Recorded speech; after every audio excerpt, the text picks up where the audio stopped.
Please channel को subscribe करके like कर देना। नमस्कार दोस्तों, स्वागत है आपका मेरे चैनल सदाबहार सच्ची कहानियों में। आज की वीडियो में कोलकाता वाले केस में जो कुछ भी हुआ और कौन था उसके पीछे असली गुनहगार, संजय राय या फिर कोई और, यह सबका खुलासा आज हो गया है। सीबीआई ने अभी अभी कुछ ऐसे लोगों को पकड़ा है जिन पर शक किया है और उन लोगों से बात की है। बात यह है कि उन्होंने क्या क्या किया है, इसकी पुष्टि की बातें उन 4 लोगों ने बताई जो अभी अभी ब्रेकिंग अपडेट है। सीबीआई ने पूरी तरह से कंफर्म कर दिया है। क्या है पूरा मामला, आज मैं आपको बताऊंगी कि कोलकाता रेप केस में दरिंदे ने 4 घंटे तक महिला ट्रेनिंग डॉक्टर के साथ क्या किया, सेमिनार हॉल में क्या क्या हुआ, आखिर उस रात कैसे हुई थी वारदात के 10 दिन बाद अब सब कुछ साफ हो चुका है। दरिंदगी की पूरी कहानी, अब साफ सच्चाई, पूरा सीसीटीवी वीडियो सामने आ चुका है। किस तरह महिला के कपड़े फाड़े गए, उन्हें चोट पहुंचाई गई, अब सबका खुलासा सीबीआई के सामने हो रहा है। महिला डॉक्टर को चिल्लाने से रोकने के लिए क्या किया गया, इन 4 लोगों ने क्या किया जिससे वह चीख ना पाए। कुछ लोग ना जाने क्या क्या बोल रहे हैं, उनका मुंह इतनी भयंकर तरीके से ब्लड आ रहा था जिसकी आवाज कानों तक नहीं पहुंच पाई, उसके मुंह से खून बहे जा रहा था। क्या क्या वारदात में हुआ, संजय दरिंदे लेकर ऐसे खुलासे हो रहे हैं। क्या हुआ, क्या वह गुनहगार नहीं है, जिसे सुनकर सीबीआई सुप्रीम कोर्ट के होश उड़ गए। आज सब कुछ आपके सामने स्टेप बाय स्टेप बताने जा रही हूँ। आखिरकार उस अस्पताल में ट्रेनिंग महिला के साथ कितने देर तक क्या क्या हुआ और कितने लोग शामिल हैं। 4 लोग शामिल थे या फिर 5 लोग, या फिर इसमें 40 मिनट तक लेडी ट्रेनिंग डॉक्टर के साथ जो हुआ वह बहुत दर्दनाक था। लेकिन आगे बढ़ने से पहले आप लोग वीडियो को लाइक कर दें और कमेंट में जय भारत माता अवश्य लिखें। चैनल को सब्सक्राइब करके प्लीज़ लाइक कर देना। मेरा अपना छोटा सा चैनल है जिस पर सब्सक्राइबर लेना है, वीडियो को लाइक जरूर कर देना। मैं आपको बता दूं कि मौत होने के एक दिन पहले दरिंदा संजय ने महिला ट्रेनिंग डॉक्टर को किसी खूंखार जानवर की तरह क्यों घूरा था। दारू पीने के बाद जमकर खराब फिल्में देखी, कोलकाता के रेड लाइट एरिया में गया और फिर जो हुआ उसे सुनकर सुप्रीम कोर्ट से लेकर सीबीआई तक हैरान है। इसके बारे में हम आगे चर्चा करेंगे, लेकिन सबसे पहले यह जान लीजिए कि आखिर सेमिनार हॉल में दरिंदे ने उस महिला के साथ क्या क्या किया। सेमिनार हॉल में महिला डॉक्टर को चुपचाप गहरी नींद में सोते हुए देखा। दरिंदा संजय उस पर कूद पड़ा। वह गंभीर नशे में था और महिला के साथ जबरदस्ती करने लगा था। हाल ही में उसने कई खराब फिल्में देखी थीं जिसके कारण उसका हवस चरम सीमा पार कर रहा था। लेकिन महिला जैसे ही डॉक्टर की आंखें खुली, उन्होंने खुद को बचाने की पूरी कोशिश की, लेकिन माना जा रहा है उस वक्त सेमिनार हॉल में कोई दूसरा नहीं था उस महिला की रक्षा के लिए।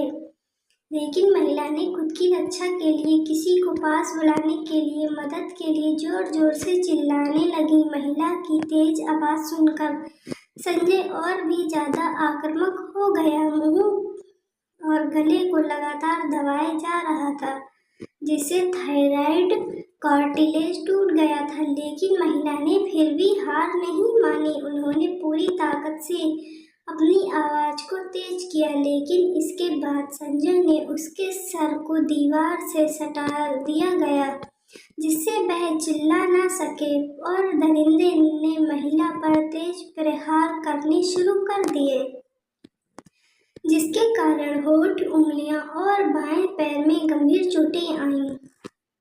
अकेले और एकांत सेमिनार के अंदर उस महिला के ऊपर नशे में संजय जानवर की तरह पेश आ रहा था। वह बार बार उसके ऊपर झपट्टा मार रहा था। महिला खुद को बचाने के लिए पूरी कोशिश कर रही थी। वे अंतिम सांस तक अपनी आबरू को बचाने के लिए जंग लड़ती रही और संजय खूंखार शेर की तरह उसको झपट रहा था। महिला पर पूरी तरह काबू पाने के लिए संजय ने उसके चेहरे पर एक बेहद तेज घूंसा मारा था। उसने इतनी जोर से हमला किया कि वह चश्मे के शीशे के टुकड़े आंखों में घुस गए। संजय ने गंभीर चोटें दी थी क्योंकि महिला के चेहरे पर आरोपी के नाखूनों से बने खरोच के निशान मिले हैं। इससे पता चलता है कि पीड़िता ने खुद को बचाने के लिए काफी संघर्ष किया था। इसी कारण ममता बनर्जी ने मोदी को पत्र लिखे हैं और ऐसे नरेंद्र मोदी जी को सिर्फ 15 दिनों के अंदर फांसी पर लटकाने की मांग की है ताकि उन्हें उनके हौसलों को तोड़ा जा सके और देश में दोबारा ऐसा अपराध देखने को न मिले। लेकिन दुर्भाग्य से उस सेमिनार हॉल में कोई सीसीटीवी कैमरा मौजूद नहीं था जो पूरे घटनाक्रम को कैद कर सके। उनकी मदद के लिए कोई मौके पर नहीं पहुंचा। सीबीआई को सबूत जुटाने में मदद मिल सके, लेकिन बाद में सब कुछ साफ हो रहा था। ट्रेनिंग महिला डॉक्टर के साथ हुई दरिंदगी के मामले में पकड़े गए पुलिस वॉल्टर्स हैं। सीबीआई ने उसकी जांच कराई जिसे पता चला संजय राय अंदर से बहुत ही खतरनाक इंसान है। सबको देखने में वह साधारण इंसान ही लगता है, लेकिन इस केस में ममता बनर्जी और उनकी टीम की भी लापरवाही सामने आ रही है क्योंकि वारदात के ठीक बाद वहां भी ट्रैक्शन का काम क्यों करवाया गया, इससे काफी संदेह पैदा हो रहा है। महिला पर काबू पाने के लिए संजय ने उसके साथ जबरदस्ती की थी। पहले भी कई महिलाओं के साथ बदतमीजी कर चुका है। आखिर ममता बनर्जी की पुलिस ऐसे दरिंदों के दिलों में वह खौफ पैदा करने के लिए कोई बड़ा कदम क्यों नहीं उठा रही है। महिला को बुरी तरह से टॉर्चर करने के बाद वह अपनी हवस पूरी की। संजय आदमी नहीं बल्कि एक जानवर बन गया था। इससे यह साफ हो जाता है कि दिल्ली के निर्भया कांड के बाद भी ममता बनर्जी की पुलिस सतर्क नहीं थी।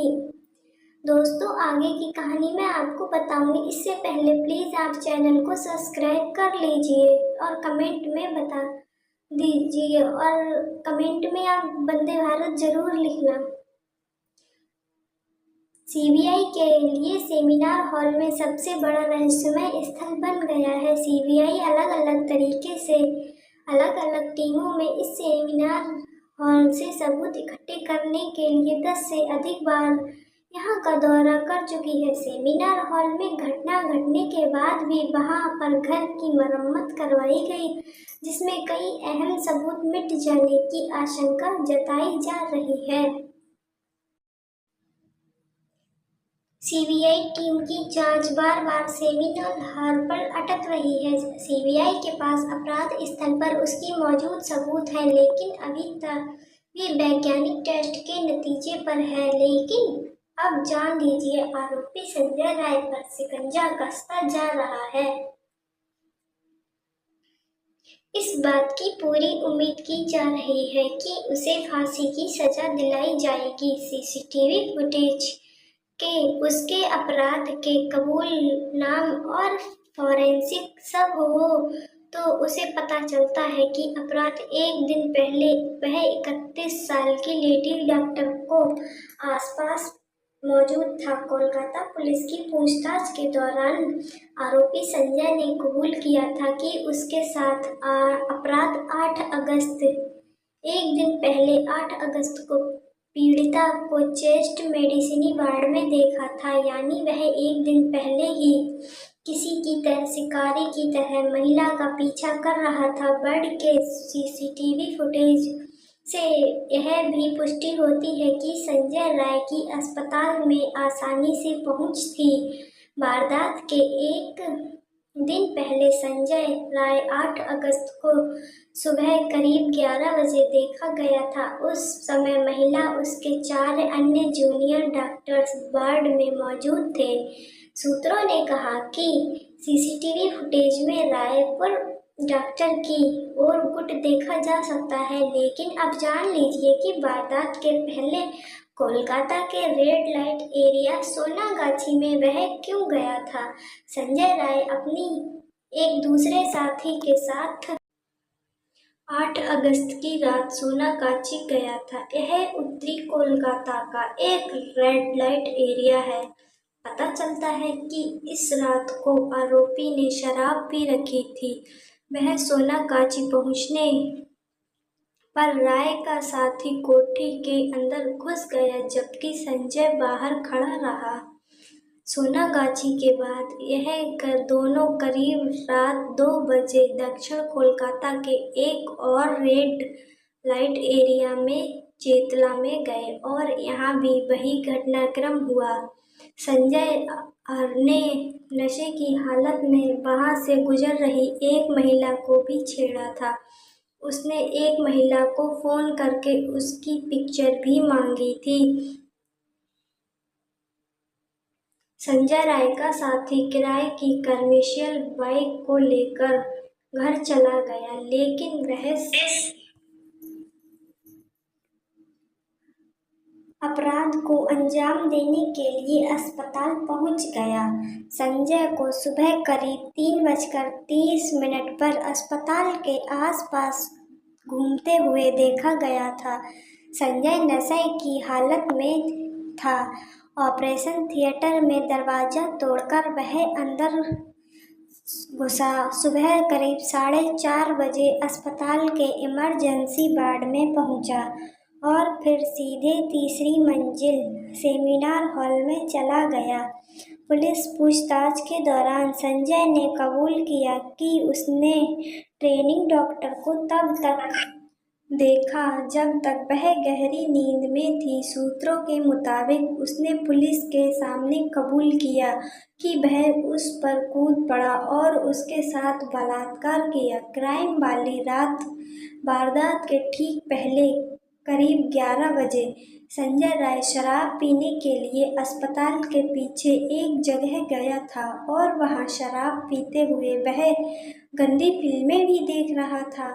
पुलिस ने यह भी बताया कि राय उस रात का वहां अस्पताल के लिए सेमिनार हॉल में कई बार घुसा था और 8-9 अगस्त के दौरान संजय राय अलग अलग बहानों से कुल 4 बार अपनी अर्जी लगाकर अस्पताल के अंदर गया था। इनमें से 3 बार तो वह अस्पताल के अंदर घूमा और फिर राउंड लगाकर बाहर निकल गया, लेकिन चौथी बार वह आखिरी बार जब अस्पताल से बाहर निकला तब उसके हाथों में ट्रेनिंग डॉक्टर को अंजाम दे चुका था।